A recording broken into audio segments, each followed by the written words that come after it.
ಈ ದಿನದ ಕಾರ್ಯಕ್ರಮಕ್ಕೆ ನಮ್ಮ ವಿದ್ಯಾರ್ಥಿಗಳಿಗೂ ಹಾಗೂ ಈ ಶಾಲಾ ಮುಖ್ಯಸ್ಥರಿಗೂ ನಮ್ಮ ಮಾಜಿ ಕಾರ್ಪೊರೇಟರ್ ಆದಂಥ ರವೀಂದ್ರ ಅವರುಗಳಿಗೂ ನನ್ನ ಹೃತ್ಪೂರ್ವಕವಾದ ವಂದನೆಗಳು.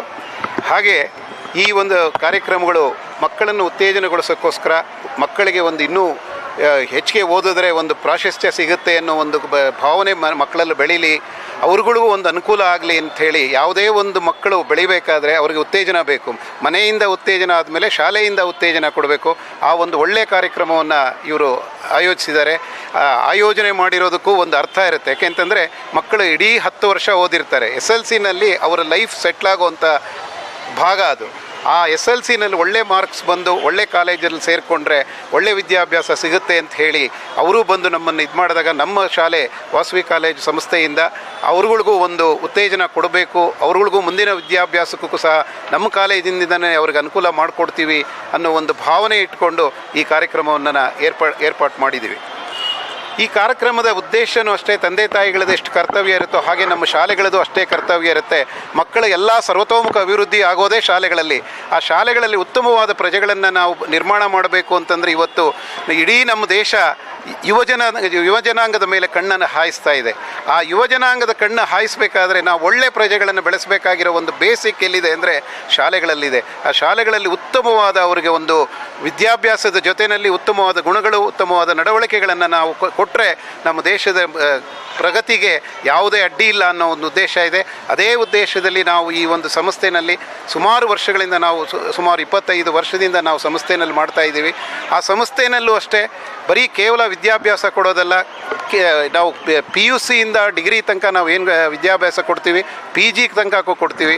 ಕೇವಲ ಅಷ್ಟೇ ಅಲ್ದಿರ ಅವ್ರುಗಳಿಗೆ ಉದ್ಯೋಗಾವಕಾಶಗಳನ್ನು ಕೊಟ್ಟಿದ್ದೀವಿ.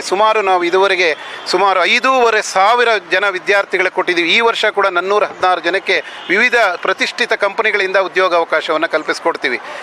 ನಮ್ಮ ಒಂದು ಉದ್ದೇಶ ಇರೋದು ಕೇವಲ ವಿದ್ಯಾಭ್ಯಾಸ ಕೊಡೋದು ಅಲ್ವೇ ಅಲ್ಲ. ಯಾಕೆಂತಂದರೆ ಎಲ್ಲರೂ ಹೇಳ್ತಾರೆ ಇವತ್ತು ವಿದ್ಯಾಸಂಸ್ಥೆಗಳು ದೊಡ್ಡ ದೊಡ್ಡ ಕಾರ್ಖಾನೆಗಳಾಗ್ಬಿಟ್ಟಿದೆ, ದುಡ್ಡಿನ ಕಾರ್ಖಾನೆಗಳು ಅಂತ. ಖಂಡಿತ ಅಲ್ಲ.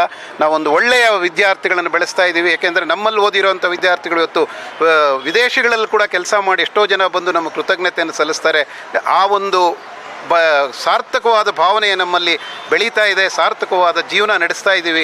ಸಂಸ್ಥೆಗಳು ಮಕ್ಕಳನ್ನು ಎಲ್ಲ ಅಭಿವೃದ್ಧಿ ಅಂತಂದರೆ ಮಕ್ಕಳನ್ನು ಸರ್ವತೋಮುಖ ಅಭಿವೃದ್ಧಿಯಾಗಿ ಬೆಳೆಸೋದೇ ಇವತ್ತು ಶಾಲೆಗಳ ಒಂದು ಕರ್ತವ್ಯ ಅಂತ ಹೇಳಕ್ಕೆ ಇಷ್ಟಪಡ್ತೀನಿ. ಇವತ್ತು ನಮ್ಮ ವಾಸವಿ ಸಮೂಹ ವಿದ್ಯಾಸಂಸ್ಥೆಗಳ ಸಹಯೋಗದ ಜೊತೆಯಲ್ಲಿ ಶ್ರೀ ಮಂಜುನಾಥ ವಿದ್ಯಾಲಯದ ಒಂದು ಮಕ್ಕಳು, ಪ್ರತಿಭಾನ್ವಿತ ಮಕ್ಕಳು ಯಾರು SSLCಯಲ್ಲಿ 90%ಕ್ಕಿಂತ ಹೆಚ್ಚು ಅಂಕಗಳನ್ನು ಪಡೆದಿದ್ದಾರೆ. ಆ ರೀತಿಯ ಒಂದು 100 ಮಕ್ಕಳಿಗೆ ಸಿಂಧೂರ ಪ್ರತಿಭಾ ಪುರಸ್ಕಾರ ಅಂಥೇಳಿ ಒಂದು ಪ್ರತಿಭಾ ಪುರಸ್ಕಾರವನ್ನು ಈ ವರ್ಷ ಪ್ರಾರಂಭ ಮಾಡಿದ್ದಾರೆ. ಇದು ನಿರಂತರವಾಗಿ ಇನ್ನು ಮುಂದೇನೂ ನಡ್ಕೊಂಡು ಹೋಗುತ್ತೆ. ವಾಸವಿ ವಿದ್ಯಾಸಂಸ್ಥೆಯ ಸಹಯೋಗ. ಆದರೆ ಈ ಕಾರ್ಯಕ್ರಮವನ್ನೆಲ್ಲ ಆಯೋಜನೆ ಮಾಡಿರ್ತಕ್ಕಂಥದ್ದು ಶ್ರೀ ಮಂಜುನಾಥ ವಿದ್ಯಾಲಯದ ಅದರ ಸಂಸ್ಥಾಪಕರು ಪ್ರಾಂಶುಪಾಲರಾಗಿರ್ತಕ್ಕಂಥ ನಾಗರಾಜ್ರವರು ಮತ್ತು ಅವರ ಬಳಗ ಭಾಳ ಅಚ್ಚುಕಟ್ಟಾಗಿ ಈ ಕಾರ್ಯಕ್ರಮವನ್ನು ನಿಯೋಜನೆ ಮಾಡಿದ್ದಾರೆ. ಬಡ ಮಕ್ಕಳು ಬಹಳ ಕಡಿಮೆ ವೆಚ್ಚದಲ್ಲೂ ಸಹ SSLCಯನ್ನು ಪಾಸ್ ಮಾಡ್ಬೋದು, ಅದರಲ್ಲೂ 90%ಕ್ಕಿಂತ ಹೆಚ್ಚು ಅಂಕಗಳನ್ನು ಗಳಿಸ್ಬೋದು ಅನ್ನುವಂಥ ಉದಾಹರಣೆ ಬೆಂಗಳೂರು ನಗರದಲ್ಲಿ ಯಾವುದಾದ್ರು ಇದ್ದರೆ ಅದು ಮಂಜುನಾಥ ವಿದ್ಯಾಲಯ ಅಂತ ಹೇಳೋದಕ್ಕೆ ಭಾಳ ಸಂತೋಷ ಆಗುತ್ತೆ.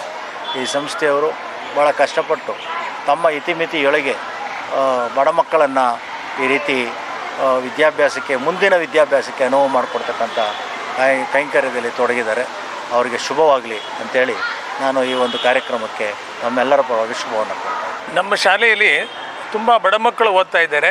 ಆ ಬಡ ಮಕ್ಕಳನ್ನು ನಮ್ಮ ಶಿಕ್ಷಕ ವೃಂದದವರು ಸುಮಾರು 90ಕ್ಕೂ ಹೆಚ್ಚು ಅಂಕಗಳನ್ನು ಪಡೆದು ಸುಮಾರು 100 ಜನ ಮಕ್ಕಳನ್ನು ನಾವು ಇವತ್ತು ಸನ್ಮಾನಿಸ್ತಾ ಇದ್ದೀವಿ. ನಮ್ಮ ವಾಸವಿ ವಿದ್ಯಾಸಂಸ್ಥೆ ಹಾಗೂ ನಮ್ಮ ಮುಖಂಡರಾಗಿರ್ತಕ್ಕಂಥ ರವೀಂದ್ರ ಸಾಹೇಬರು ನಮಗೆ ತುಂಬ ಪ್ರೋತ್ಸಾಹ ಕೊಟ್ಟಿದ್ದಾರೆ. ಈ ಮಕ್ಕಳಿಗೆ ನೀವು ಸನ್ಮಾನ ಮಾಡಿ, ದೇವರು ನಿಮಗೆ ಒಳ್ಳೇದು ಮಾಡ್ತಾನೆ ಹೇಳಿ. ಸಾಮಾನ್ಯವಾಗಿ ಕರ್ನಾಟಕದಲ್ಲೆಲ್ಲ ಭಾರತ ದೇಶದಲ್ಲೇ ಯಾರೂ ಇಂಥ ಕಾರ್ಯಕ್ರಮ ಮಾಡಿಲ್ಲ. 100 ಜನ ಒಂದೇ ಶಾಲೆಯ ಮಕ್ಕಳಿಗೆ 90ಕ್ಕಿಂತ ಹೆಚ್ಚು ಅಂಕಗಳನ್ನು ಪಡೆದಂಥ ಮಕ್ಕಳಿಗೆ ನಾವು ಒಂದು ಸನ್ಮಾನ ಕಾರ್ಯಕ್ರಮ ಇಟ್ಕೊಂಡಿದ್ದೀವಿ. ಅದಕ್ಕೆ ವಾಸವಿ ವಿದ್ಯಾಸಂಸ್ಥೆಯವರು ಮತ್ತು ನಮ್ಮ ರವೀಂದ್ರ ಸಾಹೇಬರಂತೂ ನಮ್ಮನ್ನು ಮಾಸ್ಟ್ರೇ ಎಲ್ಲಿದ್ದೀರಿ, ಏನು ಮಾಡ್ತಾ ಇದ್ದೀರಿ ಅಂತ ಕೇಳಿ ರಿಸಲ್ಟ್ ಬಂತ, ಹೇಗೆ ಬಂತು ಅಂತ ಕೇಳ್ತಾ ಇರ್ತಾರೆ. ಇಂಥ ಪುಣ್ಯಾತ್ಮ ನಮ್ಮ ಸ್ಕೂಲ್ ಮುಂದೆನೇ ಇರತಕ್ಕಂಥದ್ದಿಂದ ನಮಗೆ ಬಹಳಷ್ಟು ಸಂತೋಷ ಆಗ್ತಾಯಿದೆ. ಈ ಒಂದು ಹೆಮ್ಮೆ ನಾವು ಮುಂದೆನೂ ಇದನ್ನು ಉಳಿಸ್ಕೋತೀವಿ.